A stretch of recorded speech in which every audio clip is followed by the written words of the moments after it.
Dips. So we haven't done this since week 4. We're gonna throw this in again today. I did assisted dips last time. I used the weight stack to provide assistance, to offload me to focus on form. I think this is a great idea. If you have access to an assisted dip machine, I totally encourage using the assistance to increase engagement. I'm gonna attempt to do unassisted dips with a minute time under tension, which is really, really hard.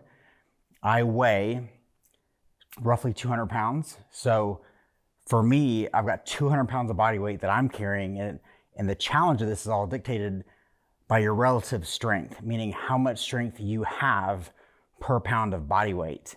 And everybody's relative strength is different, which is the main reason why they created an assisted dip machine. This is why dips are so hard. This is why pull-ups are so hard. And this is why push-ups are so hard, because this challenges your relative strength per pound of body weight. So that is the reason that these things are so hard in general. The biggest compensation you're gonna see on dips, on push-ups, and squats is that you have gravity pushing you down, right? Or pulling you down. The force of gravity is acting on your body, and the last thing you wanna do is to control your body on the descent phase or on the lowering portion of this. But this is the time when it's the most important to challenge yourself. So when you actually fight gravity all the way down on a dip and on a push-up and on a squat, this dramatically changes the challenge. I'm gonna say this will actually cut the amount of weight you use in half. Meaning if you were doing dips body weight before, you're probably gonna need an assisted dip machine. If you're doing body weight pull-ups before, you're probably gonna need an assisted pull-up machine. If you're using 200 pounds on a squat bar, you're maybe gonna wanna decrease that weight to 100 pounds. That's how much harder utilizing this eccentric phase is. You have to remember that a decrease in weight on these exercises is not, you're not opting for the easy way out.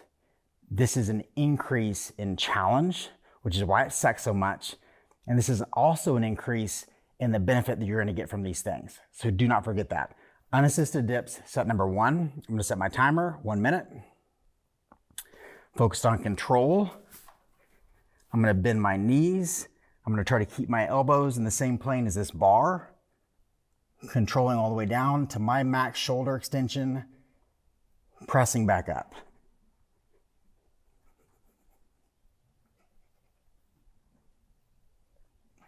The easy way out on this is to let yourself fall. The hard way out is to make your triceps control this lowering portion, and then to pause at the bottom, and then to engage all the way up.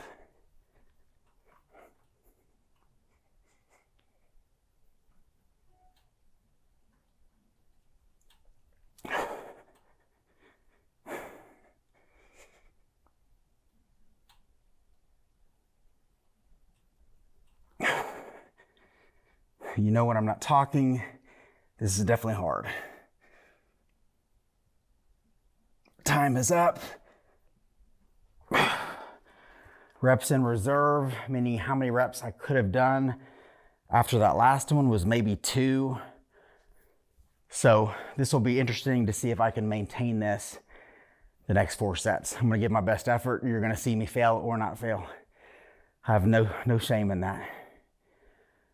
If you're doing body weight and you're not able to do the same amount of control that I was, and you have access to this machine, I encourage you using it because there's a lot of advantages to having this assistance. I gotta catch my breath. It's interesting how pull-ups, push-ups, squats, and dips, some of these things that the forces of gravity are acting on your body weight, are the hardest. I mean, these are metabolically the most calorie demanding, calorie burning exercises. And that's why people go sit around fast when they're doing these things. Oh, great. I got 2 seconds. Here we go. Let's do it. Round 2. Stay in body weight. Timer started. Controlling the eccentric. Still doing the 4-step rep. Tightening. Squeezing through the range. There is some chest involved in this, similar to that tricep push-up we did last week. And that's okay. We want to encourage that. That's not a bad thing. Your body works functionally as a unit. There's no such thing as isolation. We just do our best to try.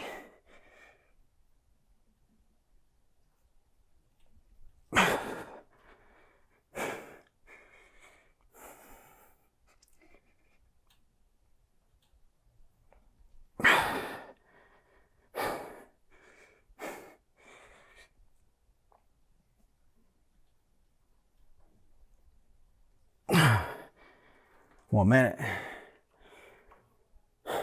Rest. I think that was about 5 reps. I'm not 100% sure. I think I counted 5. I'm dripping in sweat right now. Whew. The intensity of these workouts has definitely increased because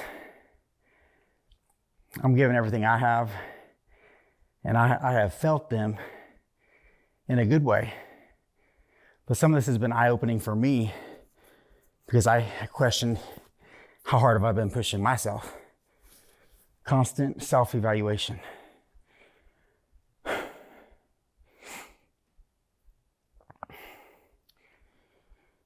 Really get your breath back.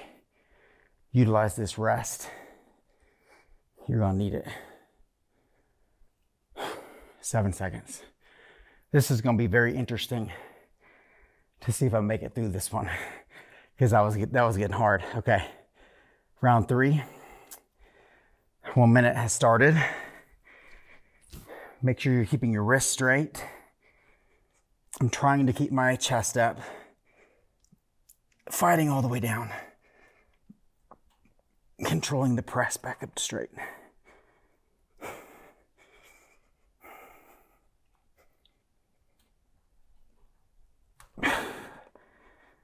You will very rarely find somebody in a public gym with this kind of control emphasis on a dip.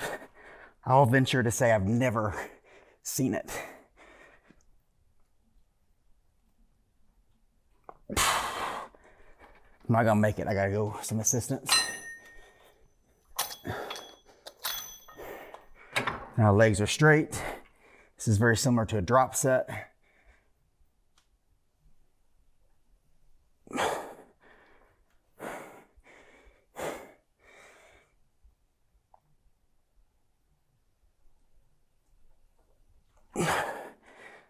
Rest. One thing I want to emphasize on that is I had 2 different choices. When I got to about 40 seconds, I am aware enough to know I probably, maybe, could have continued body weight. Form was going to get sloppy. There's no way I could have maintained that control or body position. So I decided to give myself some assistance to maintain good technique and maintain challenge. It was not an escape to get away from the effort. Those are intelligent exercise decisions.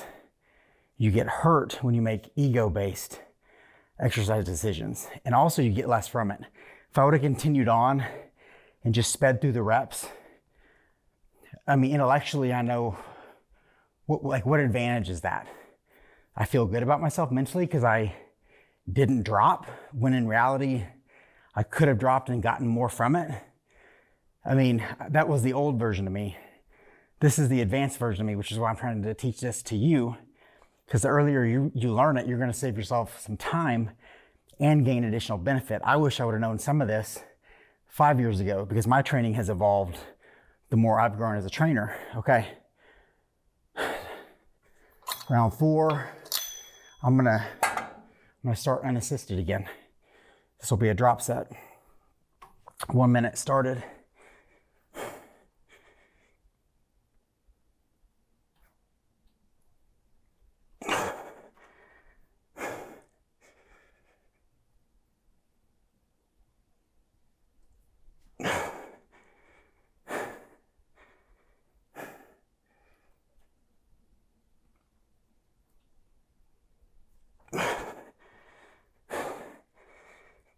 I can maybe complete this one with good form. We'll see.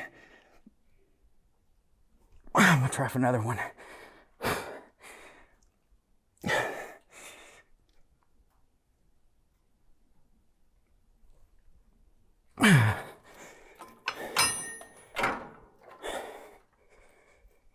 Holy crap, this doesn't even feel like I have any assistance.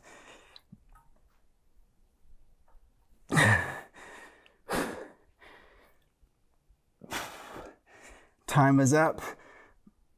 I'm gonna finish this rep with good form.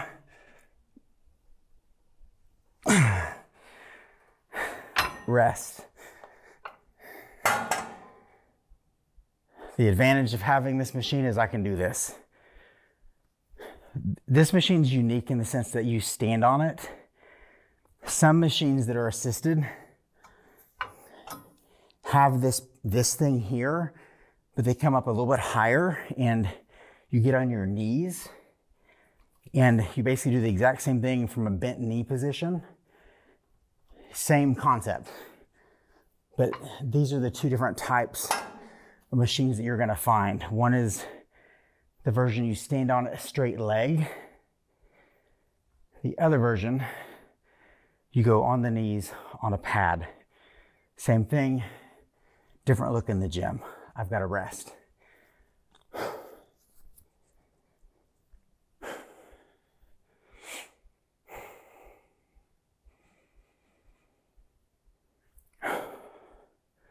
Three seconds. It's amazing how quick the rest times start going as you get tired. Okay, here we go.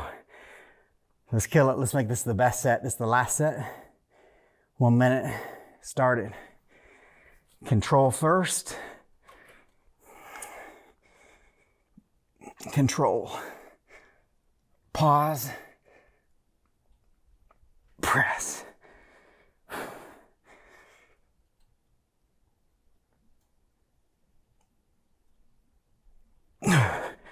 Hard to believe that's only 2. When your body says speed up, I want you to slow down.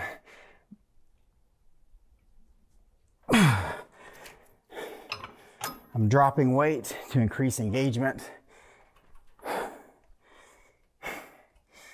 This is increasing the benefit, not decreasing the benefit. There is no decrease in effort. This is every bit as hard.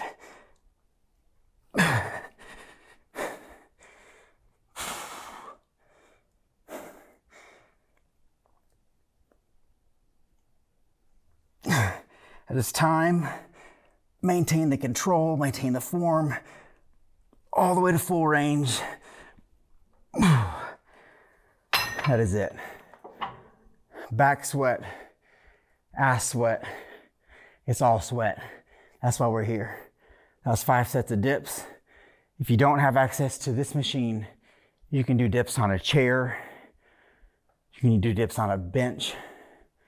So there are other variations. Or, like we've talked about, I've given you 15 different variations already of different tricep exercises. So you have all different sorts of alternates included in the videos, included in the descriptions for other options depending on where you're at or what you have access to. Let's go to the next exercise. Maintain the intensity, maintain the effort.